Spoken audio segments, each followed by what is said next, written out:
अपने भारत का जो रूट है उससे वो अलग ना हो और वो सीखे उस चीज़ को। बहुत बढ़िया।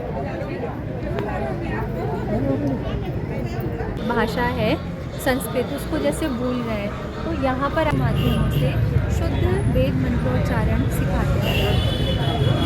है कि मानो आज चारों ओर सारे राजभवन में ये चित्कार सुनाई दे रहा है और तभी से दिव्य वाणी सुनाई दी और वो दिव्य वाणी भगवान श्री कृष्ण की क्या थी? क्या ये सारा संसार मुझे छेड़ा कर... सबसे पहले आप सभी लोगों को मेरा प्यार भरा नमस्कार। मेरा नाम है गणेश कांडपाल। मैं उत्तराखंड के पिथौरागढ़ जिले से। स्वागत है आपका दिव्य ज्योति जागृति संस्थान द्वारा आयोजित श्रीमद् भागवत कथा की ओर आपको ले चलता हूं। आप सभी लोग भागवत कथा का श्रवण करें, ब्लॉग में बने रहना। ब्लॉग अच्छा लगे तो लाइक, सब्सक्राइब, शेयर, कमेंट अपने दोस्तों के साथ अवश्य कीजिएगा। जाग उठा उत्तराखंड डेली ब्लॉग, पिथौरागढ़ उत्तराखंड देवभूमि।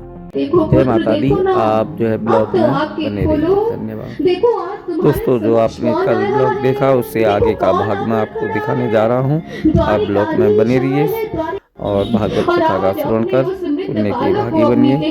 उससे आगे का भाग की ओर अपने चलते कृष्ण के पास चली आई, कृष्ण के चरणों में अपने बालक को रख दिया। उत्तरा ने भगवान श्री कृष्ण के चरण पकड़ लिए और कहने लगी, माधव, हे मधुसूदन, मेरे जीवन का मात्र अब यही सहारा है। मेरे पुत्र को जीवन दान दीजिए ना माधव, मेरे पुत्र को जीवन दान दीजिए ना। आप तो दयावान हैं, करुणा के सागर हैं, मेरे बालक को जीवन दान दीजिए ना प्रभु।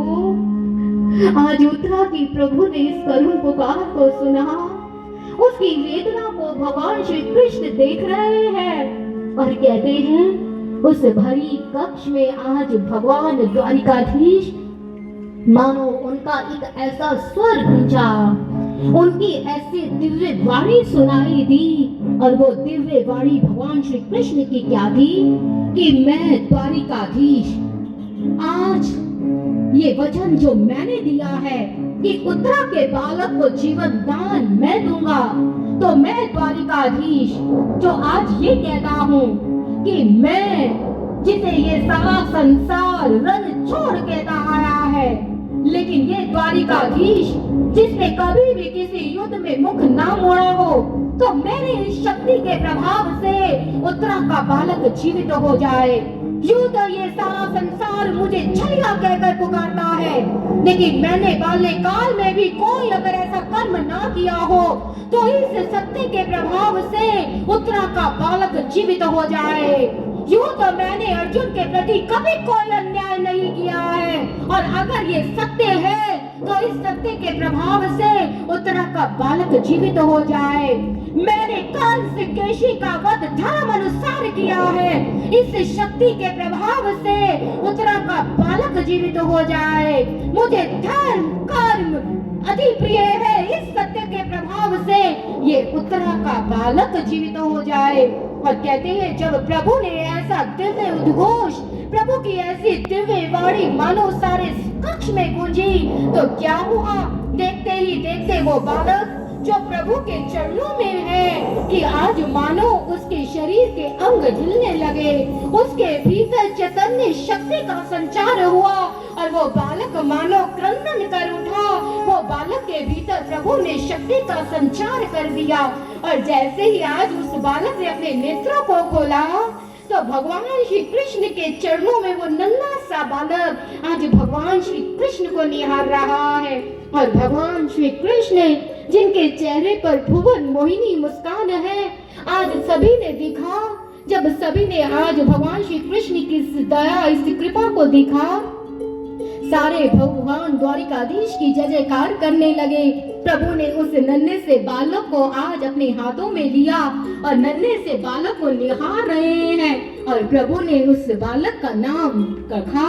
प्रभु ने कहा, ये बालक कोई और नहीं, ये बालक जिसका नाम और सारा संसार इसे जानेगा, इसका नाम होगा परीक्षित, जिसे माँ के गर्भ में ही जो आज परीक्षा दी है और ये बालक परीक्षित कहलाएगा। और जैसे ही धर्मराज युधिष्ठिर जी ने सुना तो मानो आज इतने प्रसन्न हो गए, दास दासियों से कहा कि जाओ जाओ सारे हसनापुर, सारे राजनगर में आज सभी से कहो कि वो आज महाराज से आकर जो मांगना चाहते हैं मांग ले, क्योंकि परीक्षित का जन्म हुआ है। अरे नन्हे से बालक ने जन्म लिया है और सारे हस्तिनापुर में परीक्षित के जन्म उत्सव को मनाया जा रहा है कि तभी कृपाचार्य द्रोणाचार्य आए, उस नन्हे से बालक का जात कर्म संस्कार हुआ कि तभी धर्माचार्य कृपाचार्य ने कहा आज इस बालक का एक और नाम भी होगा, यूं तो इसकी रक्षा करने वाले स्वयं विष्णु हैं, इसलिए सारा संसार इसे विष्णु रथ के नाम से भी जानेगा, इसे विष्णु रथ कहकर भी पुकारेगा। और नन्हे से बालक को एक नाम और मिल गया।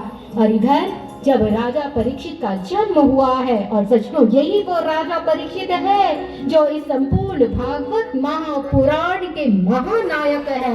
ये सारी कथा इन्हीं के चारों ओर घूमती है, क्योंकि राजा परीक्षित को मुक्ति मिली तो श्रीमद् भागवत महापुराण को प्राप्त करने से मिली। और कहते हैं जब परीक्षित का जन्म हुआ और धीरे धीरे परीक्षित बड़े हुए, इधर जब आज समस्त पांडवों को इस बात का पता चला कि भगवान श्री कृष्ण अपनी लीला समेट चुके हैं, प्रभु स्वाधाम गमन कर गए, तो कहते हैं पांचों पांडवों ने भी यह निर्णय लिया कि अब हम भी अपना राजपाट त्याग कर हम भी अपने जीवन का अंत, अपने जीवन का कल्याण करेंगे। और तभी अपने जीवन को समाप्त करने से पूर्व, आज स्वर्गारोहण करने से पूर्व महाराज युधिष्ठिर ने राजा परीक्षित का राज्य अभिषेक किया, उन्हें राज गद्दी पर बिठाया और वो सभी स्वर्गारोहण के लिए निकल गए। और कहते हैं राजा परीक्षित जो महाराज युधिष्ठिर जैसे ही धर्मराज कहलाए, जो धर्म धुरंधर राजा कहलाए गए, जिनके भीतर पांडवों के ही संस्कार थे, वही स्वभाव, वही विचार कि सारी प्रजा ने राजा परीक्षित से बहुत प्रेम किया। राजा परीक्षित जैसे राजा को प्राप्त कर प्रजावासी बहुत प्रसन्न और बड़े ही सुख में थे। लेकिन श्रीमद् भागवत महापुराण में ये आता है कि राजा परीक्षित जो धर्म धुरंधर राजा कहलाए, लेकिन उन्होंने अपने जीवन में एक ऐसा कृत्य किया, उन्होंने अपने जीवन में एक ऐसा दुस्साहस किया कि जिस कारण उन्होंने अपने जीवन में एक श्राप को प्राप्त हुए। और वो श्राप कैसे उन्हें मिला ये कहानी सभी जानते हैं कि राजा परीक्षित एक बारी जब अपने नगर में भ्रमण करने के लिए निकले तो उन्होंने एक बड़ी ही विचित्र घटना सी देखी। और वो विचित्र घटना वो क्या देखते हैं कि एक गाय और एक बैल को एक राजवेशधारी मानो इस प्रकार से पीटता हुआ, मारता हुआ, उन्हें प्रहार करता हुआ उन पर जा रहा है, मानो वो उनका स्वामी ही नहीं है। जब आज राजा परीक्षित ने ये देखा कि मेरे नगर के आज निरीह जीवों पर ऐसा अत्याचार हो रहा है, तो राजा परीक्षित क्रोध में आ गए और उन्होंने जैसे अपने धनुष पर बाण को चढ़ाया और अपने बाण को चढ़ाते हुए उस राजवेशधारी को ललकारते हुए कहा, अरे कौन हो तुम जो इस प्रकार आज मेरे नगर के नए जीवों पर अत्याचार कर रहे हो? वेश तो तुमने राजाओं वाला धारण किया है, लेकिन तुम्हारे कर्म ये शूद्र जान पड़ते हैं। मैं पूछता हूँ कौन हो तुम? रुक जाओ। और जैसे ही आज उस व्यक्ति ने देखा, राजा परीक्षित को देखा, तो वही रुक गया और दौड़ा आया और राजा परीक्षित के चरणों को पकड़ लिया, राजा परीक्षित के चरणों में झुक गया। राजा परीक्षित ने कहा, दो अपना परिचय, मैं पूछ रहा हूँ कौन हो तुम? और उस समय वो अपना परिचय देते हैं और कहते हैं कि राजन मैं कोई और नहीं, मैं कलियुग हूँ और अब मेरा इस धरा पर आने का समय हो गया है। जैसे ही राजा परीक्षित ने सुना, राजा परीक्षित ने कहा, असंभव, ये कदापि नहीं हो सकता है, मेरे रहते हुए तुम मेरी प्रजा, तो क्या तुम इस युग में भी परिवेश नहीं कर सकते हो? जैसे ही कलयुग ने सुना, उन्होंने कहा, राजन ये आप कैसी बात कर रहे हैं? आपके यूं मात्र कह लेने से ये संभव नहीं हो सकता है, अब मेरा इस धरा पर आने का समय हो गया है। लेकिन राजन, जब तक इस धरा पर आपका राज्य है, तब तक मैं आपसे यही कहता हूँ कि आप मुझे रहने के लिए कोई स्थान प्रदान कीजिएगा। और जैसे ही कलिकाल ने ये बात कही, राजा परीक्षित ने उसी समय कलयुग को 5 स्थान दिए, जिन 5 स्थानों पर कलयुग को रहने का आदेश दिया गया। और वो कलयुग को रहने के लिए 5 स्थान कौन से दिए गए? राजा परीक्षित ने वो 5 स्थान दिए, जहाँ पहला स्थान था जहाँ हिंसा होगी, जहाँ पर स्त्री संग होगा, जहाँ मदिरा का सेवन होगा, जहाँ जुआ खेला जाएगा, और जहाँ 5वां और अंतिम स्थान जहाँ अनीतिपूर्ण ढंग से धन अर्जित किया जाएगा। जैसे ही राजा परीक्षित ने ये 5 स्थान कलयुग को दिए और अब इन 5 स्थानों पर कलयुग का निवास हो गया। राजा परीक्षित कहते हैं, जब ये श्राप देकर, जब आज ये स्थान देकर अपने राजमहल आए, कुछ समय के बाद आज राजा परीक्षित के मन में एक विचार आया। और वो विचार क्या उठा? राजा परीक्षित के राजकोष में एक पेटिका थी, जिसमें एक स्वर्ण मुकुट था। और राजा परीक्षित के मन में आया, क्यों ना आज उस स्वर्ण मुकुट को धारण किया जाए। और राजा परीक्षित ने जैसे ही आज उस पेटिका को खोल उस स्वर्ण मुकुट को निकाला, वो स्वर्ण मुकुट जो राजा परीक्षित और ना ही पांडवों का था, वो राजा परीक्षित और पांडवों का नहीं बल्कि जरासंध का वो स्वर्ण मुकुट था, जिसकी मृत्यु के पश्चात भीम उसे लेकर आए और उन्होंने इस पेटिका में उसे छिपा दिया। अर्थात वो अनीतिपूर्ण ढंग से लाया गया वो स्वर्ण वो मुकुट था। और कहते हैं राजा परीक्षित ने बिना सोचे बिना विचार किए आज उस स्वर्ण मुकुट को अपने शीश पर धारण किया। और कहते जैसे ही शीश पर वो मुकुट आया कि आज कली का प्रवेश राजा परीक्षित पर हो गया। और आज ये भागवत महापुराण कहती है कि राजा परीक्षित ने अपनी जिंदगी में कभी भी उन्होंने आखेट नहीं खेला था, लेकिन जिस दिन उन्होंने वो अनीतिपूर्ण ढंग से लाए उस मुकुट को धारण किया कि राजा परीक्षित अपने सेना के साथ, अपने सैनिकों के साथ आज वन में आखेट करने पहुंच गए।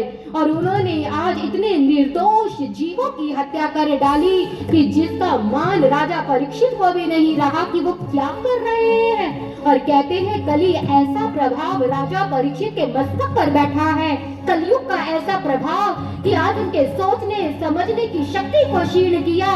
और राजा परीक्षित आज इतने शिकार को खेलने के बाद जब प्यास से व्याकुल हुए तो उसी वन में एक आश्रम के बाहर जाकर खड़े हो गए। और वो आश्रम था शमिक ऋषि मुनि का, जो उस समय अपनी आश्रम में ध्यान कर रहे थे। और राजा परीक्षित के भीतर में ऐसा अभिमान आया, अपने राजपद का अभिमान जागा कि राजा परीक्षित ने द्वार पर खड़े होकर ही कहा कि अरे आज इस द्वार पर संपूर्ण राज्य का राजापति आकर खड़ा हुआ है, क्या आकर कोई हमारी प्यास को शांत करेगा? क्या कोई आकर हमें जल ग्रहण कराएगा? जब राजा परीक्षित ने यूं पुकारा, लेकिन शमिक ऋषि जो उस समय ध्यान की गहराइयों में उतर चुके हैं, उन्हें बाहर का कोई आवाज, कोई कोहलाल सुनाई ही नहीं दे रहा था कि जब राजा परीक्षित की नजर दृष्टि गई शमिक ऋषि पर, तो राजा परीक्षित को यह अपना अपमान लगा कि आज राज्य का स्वयं एक अधिपति आकर खड़ा हुआ है और देखो इस पाखंडी को जो नेत्रों को बंद कर ढोंग कर रहा है। और राजा परीक्षित ने बिना सोचे बिना विचार किए शमिक ऋषि का अपमान करना शुरू कर दिया, अपने मुख से अपशब्द बोलने शुरू कर दिए कि कैसा पाखंडी है, अरे देखो तो सही, नेत्रों को बंद कर ढोंग कर रहा है। और कहते हैं राजा परीक्षित इतने क्रोध में आ गए कि उन्हें समझ ही नहीं आया वो क्या कर रहे हैं। और तभी राजा परीक्षित अपने अपमान को सहन नहीं कर पाए। और क्या हुआ, अपने अपमान का बदला लेने के लिए उनकी नजर एक मृत सर्प पर गई और अपनी बाण की नोक से मृत सर्प जय जगदीश हरे, माते पिता तुम मेरे, शरण गाऊं मैं किसकी, सागे शरण गाऊं मैं किसकी। तुम बिन और न दूजा, प्रभु बिन और न दूजा, आस करूं मैं किसकी। हरि ओम जय जगदीश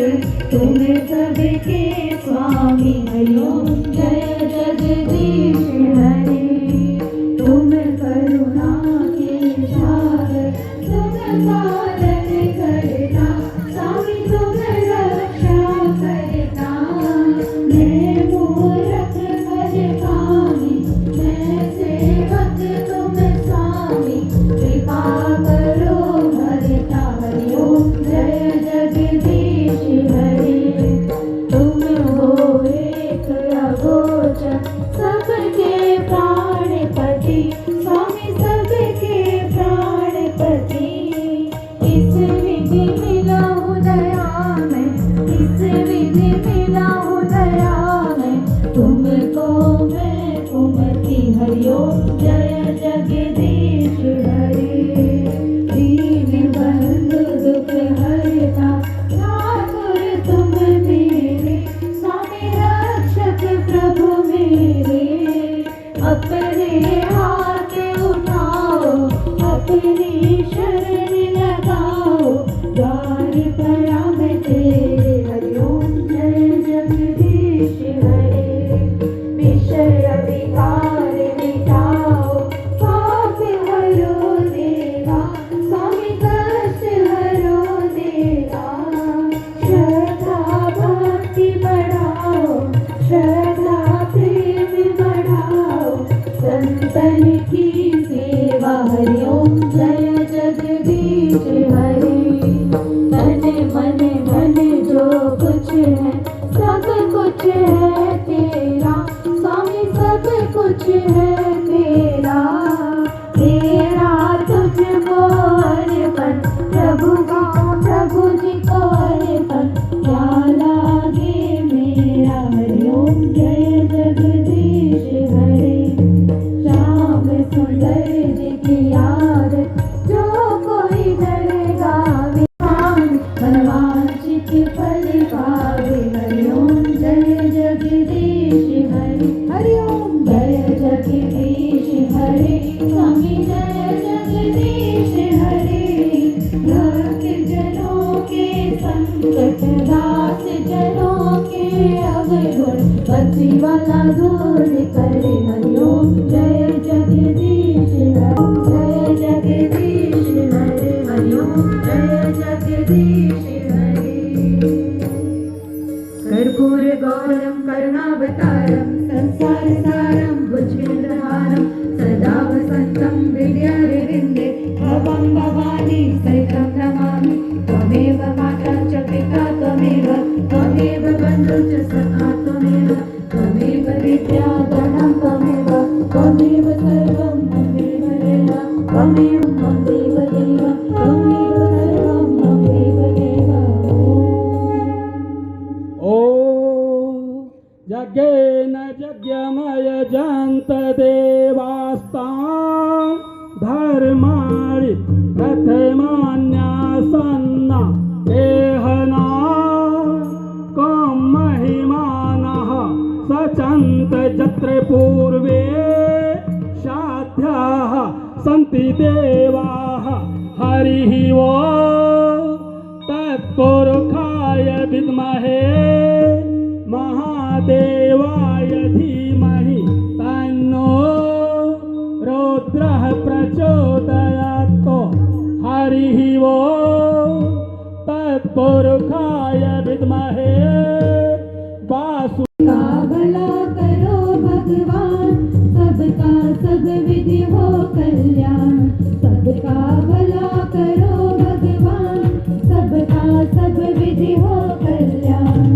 सबका सब विधि हो कल्याण सबका हो कल्याण ओम मंत्र पुष्पांजलि समर्पयामि सर्वे भवन्तु सुखिनः सर्वे सन्तु निरामया सर्वे भद्राणि पश्यन्तु मा कश्चित् दुःखभाग् भवेत् बोले सर्वश्री आशुतोष महाराज की सच्चे दरबार की गुरु महाराज की सत्य सनातन धर्म की अधर्म का कार्यों में विश्व का गौ माता की दुर्गा माता की गंगा मैया की हर दिन मैया बलदेव की, वाकई बिहारी लाल की, भागवत महापुराण की, भागवत महापुराण की। जयकारे वीर बजरंगी, जयकारे वीर बजरंगी। प्रेम से बोले हर हर हर महादेव। बोले सर्वश्री परम गुरु शिष्योद्धार श्री आशुतोष महाराज की, सच्चे दरबार की। ओम शांति शांति शांति। आज का दिवस का कथा पूर्ण विराम किया जा रहा है। कल आप लोग समय से ठीक 12 बजे आप लोग आइए, अपने साथ और भक्तों को भी लेके आइए। जैसा दीदी ने आप लोगों के सामने कहा है, आशु बाबा की जय, सच्चे दरबार की जय।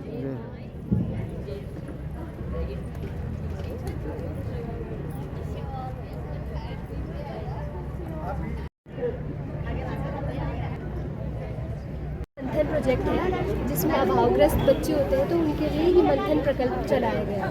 तो इसी के अंदर अनेकों संस्कार शालाएँ भी की जाती हैं। जैसे जो बच्चे अपने रूट से, जैसे आजकल मॉडर्न वाला ज़माना आ गया है तो बच्चे मॉडर्न की ओर ज़्यादा जा रहे हैं, लेकिन उनको अपनी जड़ से, अपनी संस्कृति से जोड़ने के लिए ये जो अनेक प्रकल्प है वो चलाए गए और मंथन उन्हीं में से एक है।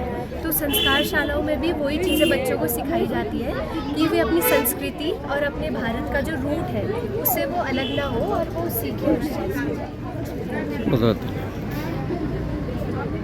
बहुत बढ़िया।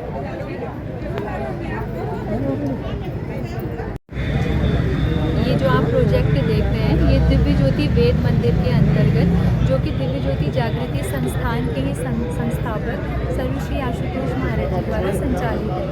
इसके अंतर्गत आप हर वर्ग के, चाहे वो बच्चे हों चाहे बुजुर्ग हों, सभी को वेद मंत्र सिखाए जाते हैं। जैसे हम आजकल की जो शिक्षा है उसमें हम अपनी संस्कृति को, अपनी जो उत्तराखंड की प्रथम भाषा है संस्कृत, उसको जैसे भूल रहे हैं, तो यहाँ पर आप देखेंगे कि हर आयु वर्ग के, चाहे वो बच्चे हों चाहे बूढ़े हों चाहे बुज़ुर्ग हों, उनको उन्हीं की भाषा में जैसे उनको समझ आता है हर प्रकार से समझाने का प्रयास किया जाता है कि उनको शुद्ध और विशुद्ध वैदिक मंत्रोच्चारण आए और वो अपने घर में शुद्ध वैदिक मंत्रोच्चारण को कर पाएँ। तो आप जैसे मॉडल में देख रहे हैं, इसी प्रकार से जो DJVM के अंदर जो टीचर्स होते हैं, यानी कि वैदिक जो ऋषि होते हैं, वो हर किसी को ऑनलाइन और ऑफलाइन दोनों माध्यमों से शुद्ध वेद मंत्रोच्चारण सिखाते हैं। दोस्तों इसी के साथ आज का ये ब्लॉग अब मैं यहीं तक रखता हूँ। आप ब्लॉग में बने रहना। ब्लॉग अच्छा लगे तो लाइक, सब्सक्राइब, शेयर, कमेंट